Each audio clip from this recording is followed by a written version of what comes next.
Ассалаумағалейкум, қалайсыңдар достар? Жалпы осындай фирмалық паттернді негізі жасау қиын емес. Жалпы мына жерде қарайтын болсақ анықтап көптеген элементтер жоқ. Көп емес та элементтер. Екі ақ түсті қолданған, көк және ақ түсті. Квадрат қойып аламыз, пипеткен таңдаймыз. И осылай көп қоямыз. Осы жерде балай кругты қойып аламыз да. Қоямыз и цветін ақ түске таңдай саламыз. Таңдаймыз. Заливкасын өшіреміз, обводкасын қойып қоямыз осылай.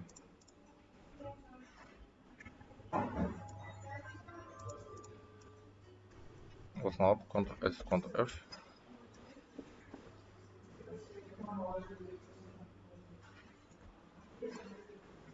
Ctrl+S, Ctrl+F дейміз да. Осылай қойып қоямыз. Қалыңдығын сәл көбейіп жүре саламыз. Объект разобрать дейміз. Окей. Көріңіздер ғой, енді осы жерден керек емес элементтерді өшіріп тастаймыз. Болды. Мына біреуі дайын болды. Шетке алып қоямыз. Мына жерге линияларды қойып аламыз.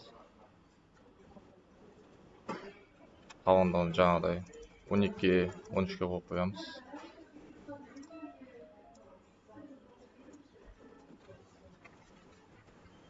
Осыны үшеуін белгілеп аламыз. И айналдырамыз. Объект разобрать дейміз. Осылай центрге қойып қоямыз. Цветін таңдаймыз да, и мына жерде цветіне қойып қоямыз. Жалпы мінекей. Екеуі дайын болды. Отыра берсін. Енді мына жерге ортасын круг қойып жүреміз.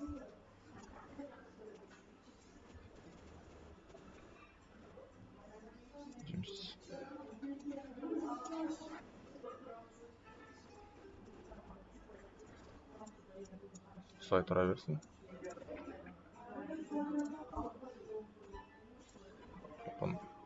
Кішірейтеді екеміз да.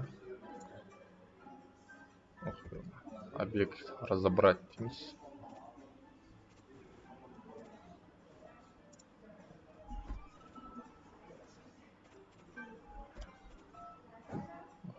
Не өкетті мынау.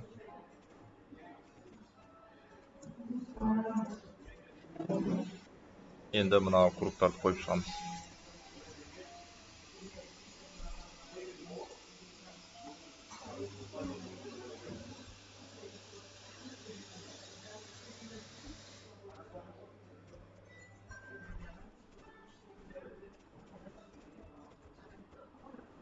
Сөйтіп белгілерімізді осылай қойып қоямыз. Alt кнопкасы ұстап тұрып.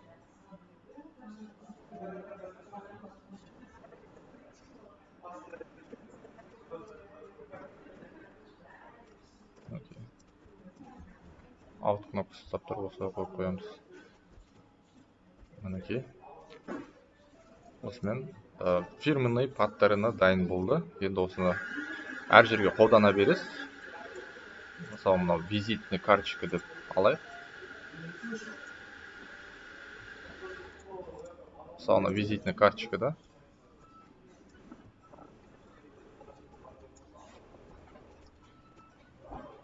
Мысалы, визитный карточка осылай қолдана бересіз.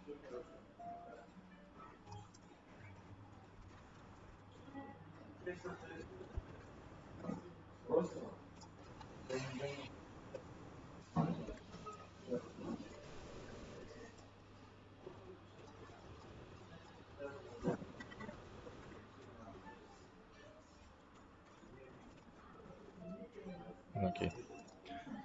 Жалпы осылай визитный карточкаге әртүрлі элементтерге қолдана берсеңіз болады. Жалпы сіздерге түсінікті болады деп ойлаймын. Осы элементтерді қалаған жеріңізге қойып, фирменный стилін көрсетіп тұра алады.